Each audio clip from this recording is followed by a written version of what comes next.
Uşağı yalnız qorxutmaqla düzgün tərbiyə vermək mümkündür. Qorxu uşaqda travma və özgüvən azlığı yarada bilər.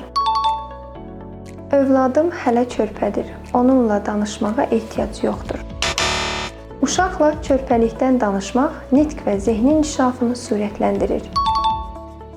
Övladımı mütəxəssisə aparmağa ehtiyac yoxdur. O xəstə deyil, özü düzələcək. Mütəxəssis dəstəyi uşağın rifahı və sağlam inkişafı üçün faydalıdır. Övladımın hər istədiyini etməliyəm, yoxsa ağlayar. Bu isə onun psixologiyasını pozar. Uşağın ağlama səbəbi başa düşülməli, emosional ehtiyacları qarşılanmalıdır. İstəklərinə yox deyilməsini qəbul etməlidir.